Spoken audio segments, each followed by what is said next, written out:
Hello, and welcome to the Heart of Dentistry podcast. We're looking forward to bringing you the tools that will be so helpful in making your career full of heart and fulfillment. Welcome, everyone.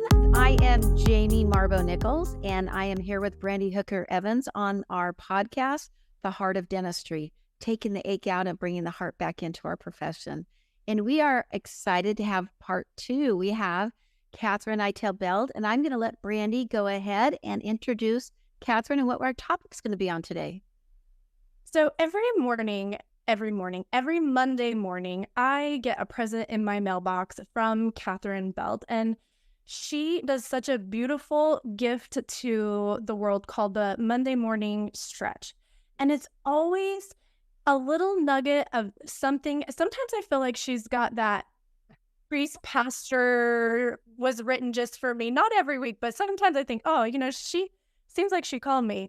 And this was for me, but it's a little nugget of goodness to start our week off on the right foot. And I think that really embodies who Katherine is as a human and as a professional. She is trying to get us to start off on the right foot. And so I'm going to invite everyone on this podcast to join her mailing list and get that Monday morning stretch. It will be such a blessing, I promise you. And we do love to start on the right foot, but sometimes the cookie crumbles or crap rolls downhill. Use whatever euphemism you want, but sometimes we get frustrated with people because it's not going the way that we want to go. So, Katherine, thank you for starting us off right every week. But what if we're on the wrong foot with someone we work with? Yeah. Well, it's so interesting because I've been writing that Monday morning stretch for over 20 years every week.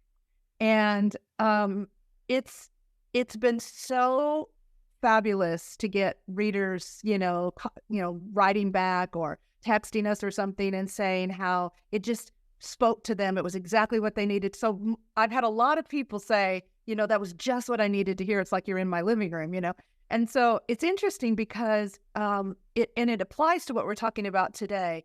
The more we grow ourselves, the more we can just be a channel or a vessel, I think, for the collective wisdom that we all need in the moment. And that's what I feel has happened with that stretch. So thanks for mentioning it. It's certainly something that feels like a fun contribution to make. A lot of people tell us that they read it at their morning meeting on Monday mornings with their teams. So thank you for the shout out. And today, yes, what a common frustration for all of us. If we work anywhere where there is more than one person, we will have conflict. We will. If we live in a family that has more than one person, we will have conflict. There's no avoiding it. And here's why. You don't want to. I read an article recently that said, it was by a psychologist that said, if a relationship has zero conflict, it isn't growing. It's stagnant. And the reason that it's stagnant is there's no difference of opinion. There's no difference of perspective. And how would we ever grow if we were never exposed to something different than what we're currently thinking or believing? Right? That's how we There's no passion. Yeah, there is no expansion. And so if we could, number one, just reframe the whole idea of conflict. What if conflict was a gift to us? What if we couldn't grow and mature any relationship, someone we're working with in our job, a patient that we really want to choose something different for their life, someone we love and live with, or a friend or a neighbor we're having conflict with? What if we saw the conflict as the vehicle to enrich and enlarge and, expand that relationship, and that it's necessary? It's not happening to us, it's happening for us. It's an opportunity. Yeah. So I developed a little, and I'm going to offer it at the end of this for free to your listeners, but it's a little sheet that is entitled The 4 Reasons Why People Don't Do What We Want Them to Do.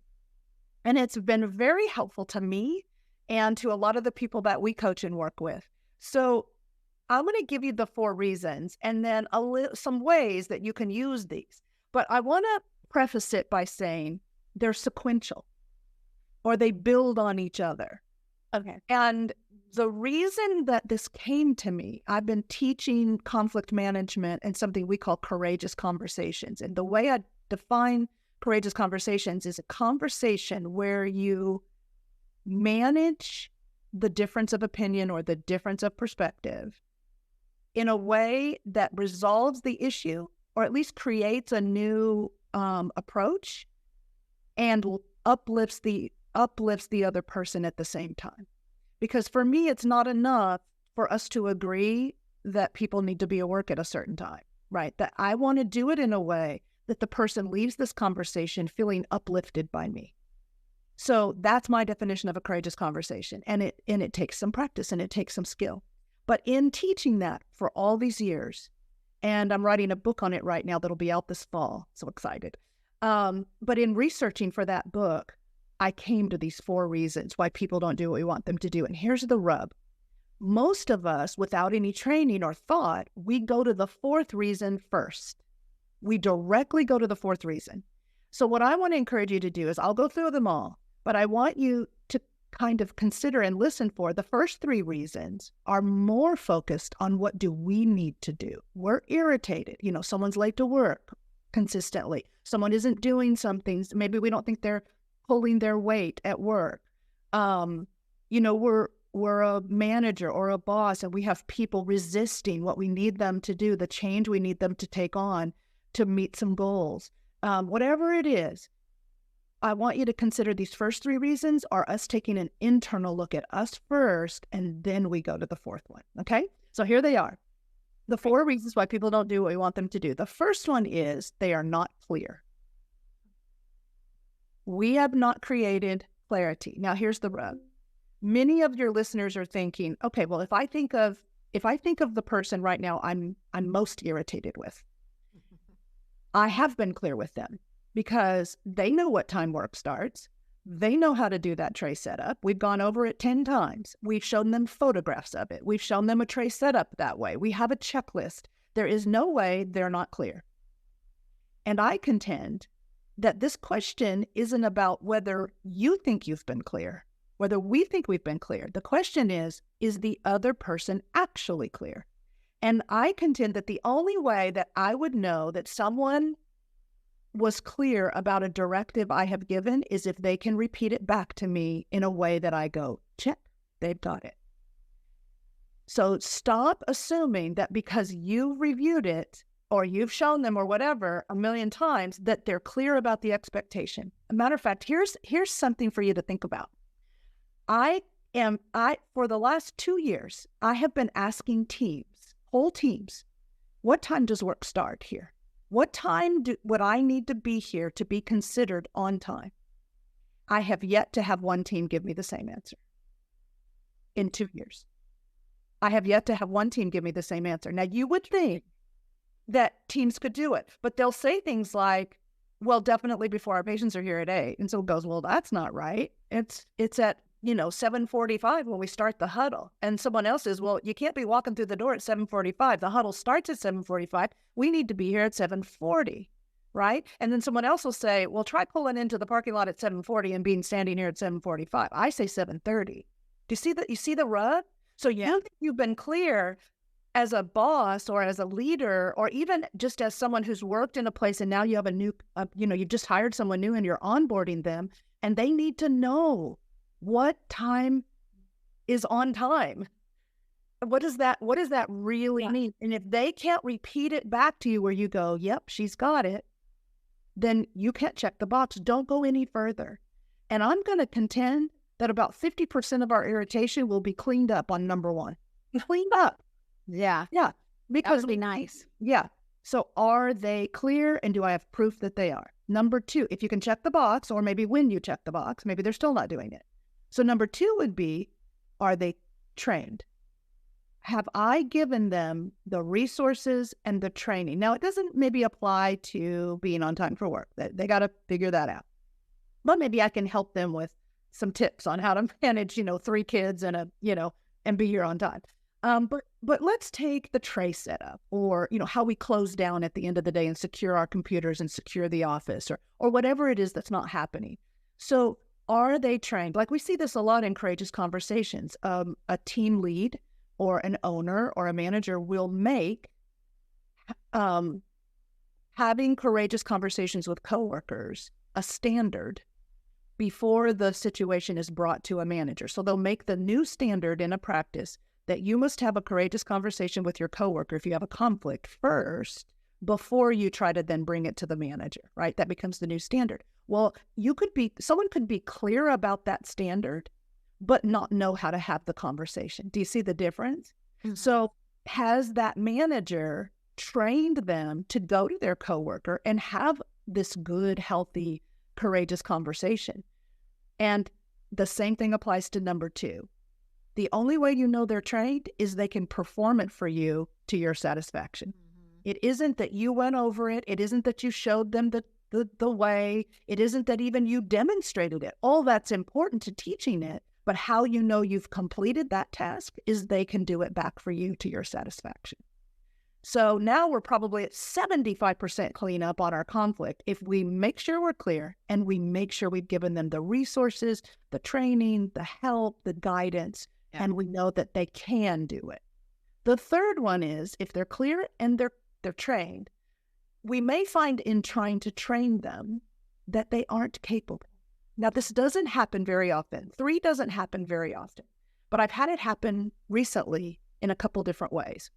So they need to be capable emotionally, intellectually, and physically for the thing we're asking and expecting of them. So I had it happen. We had someone in charge of metrics and numbers for a practice that we finally determined did not have the IQ for it, or the math.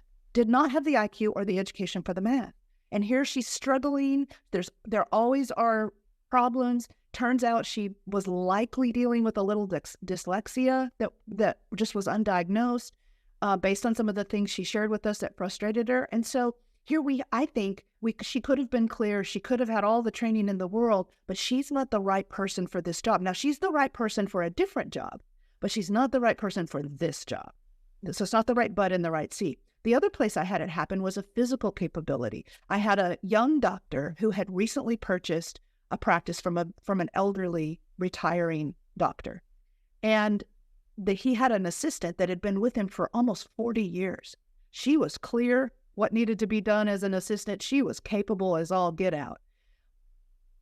But the pace of the new younger doctor was 3 times as fast as the pace of the retiring doctor, and she physically could not keep the pace. So there's a good example of, again, this doesn't mean they're not valuable. It just means in that role, we needed to consider, was she capable? And so I do think that's a consideration. But let's just say they're clear, they're trained, they're capable. Now we get to number 4, which is, are they willing? Are they willing? And often, I'm not willing shows up as, I don't agree that's the right way. I bet you guys run into that with hygiene consulting all the time. You go in and you present some new ways and some new philosophies and some new ways of thinking and some new tools, and someone says, I don't think that's the right way. I don't agree with that. And if they don't agree, then they might be clear, they might be trained, they might be capable, but they dig their heels in and it looks like I'm not willing. Mm-hmm. Now that does require a courageous conversation, which I hope you'll have me back one day to talk about courageous conversations. That's a whole other podcast. Absolutely. But that's where courageous conversation frameworks and structures are really helpful for someone who's basically by their actions or by their words saying, I'm not willing. So, but do you see where we so quickly go to the courageous conversation? We go to, they're not willing because they're not doing it, but we never first checked in. Did we do our part? Did we do our part? I like this because it'll keep you from going down that path. Right. For the because as soon as you have, every time you talk or saying things, I'm thinking about, this situation with this client of mine. And then this situation, we could have used this for this situation instead, or, you know what I mean? And so basically when you say it has to do with you, it isn't necessarily all those first three have to do with me. Right. It has more to do with me. Do I have the clarity? Have I done A, B, and C? That's right. Where I finally realize I need to have that courageous conversation. Yeah. So it's more of internal. And if you can't check those boxes, which I like, say they can't recite what goes on a The tray expectation, for the root canal set up with Dr. A versus the root canal set up for Dr. C, Right. And I think that if they can't, then that goes back to me. That's where the part me, if I'm the person that's in charge of training them, if I'm not, then I get the person that is in charge of training them. That's and right. make sure that they give back to me the answer I need to check that box off. That's right. I'm telling you, most of your stuff will go away with clarity, training, and capability. And if you hate crucial conversations to begin with, you're going to want to do those first three because of course, you don't want to have that. Because some people, Brandi, I'm sure you would break out in you and I used to at least, break out in a rash thinking about a crucial conversation. It's the whole reason I read the book, Crucial Conversations, because I knew I would break out in a rash trying to tell a doctor something to do differently, So I love that because it was so too. I just applied it at home. I mean, my husband and I have slightly different approaches politically. And so early on in our relationship, it became really apparent that if we were gonna last and we were gonna still have a rich and wonderful relationship, we were gonna have to find a way to talk about different points of view in a healthier way. And what I realized is I had not been clear that it was important to me that I also had a voice, that I also could watch what I wanted to watch or read what I wanted to read, and that I didn't want all my conversations to I wanted to be able to watch a movie and not have that be in the room, Yeah. And so some of it, my irritation with it or my struggle with it was from not being clear about what my boundaries were and what I needed, and consequently also him as well. What were his, he wanted to have somebody to talk to about what he was frustrated with and have a sounding board. He really didn't need me to agree or really solve it. He just needed the sounding board. And so us getting clear kept us from disintegrating into this, harder conversation around our disagreement, and just really kept us above that fray. And so I think it applies both personally and professionally. Ask yourself, when you're irritated, you're frustrated, have I been clear? And how do I know if I've been clear? Because until they can tell me back what repeat back to me what I need, they don't really know. They're not clear. And most of the time people are not. It's shocking. It's shocking. You'd think to yourself, how on earth could they not be clear? Yeah. But then they're not. Yeah. And what's so powerful about this is it directly exits any type of victim mentality, because if you are part of the problem, then you're part of the solution. And I think name the role in your life: professional, wife, mother, father, son, cousin, neighbor. Yeah. Neighbor. Yeah. The moment that you feel picked on and that it's their fault, and you truly understand that you have no control over another human being, like you can't do anything past the tip of your nose, then that gives you and all of those things for us to make that decision. Is it clear? Do I have the tools that I need to manage a situation? And do I need to go back to the drawing board? And what I have noticed in my own life is, if I feel like I can be part of the solution, it doesn't matter how wild the tempest is. It doesn't matter what the storm is. If I feel that, there is something to be done and I'm not just the helpless lass, then now we're cooking. Now we're cooking. Now we have empowerment and forward movement. It may take a while. Yeah, no doubt about it. I really also have to start off that just real quick to go on to Brandi's just real quick, and I'm done. If you have to go to that crucial conversation, I have to reiterate that it has to come from a place of love. It has to start with the heart, because if you start with the anger and the bitterness and the frustration, if you lead with it, it won't go anywhere. So it has to start with the heart. Okay, sorry. It has to be no, that's so beautiful, because it has to be an effort of love. That's what I said in our other podcast. If you want to be a good coach, you've got to care about their growth and your own. It's coming with love. The core word of courage in courageous conversations, the core of that word is COR, core. And that in Latin translates to heart, right? We've got to bring the heart of courage and the love of courage. That's it. That's what it's about. It's coming and saying, we can do better.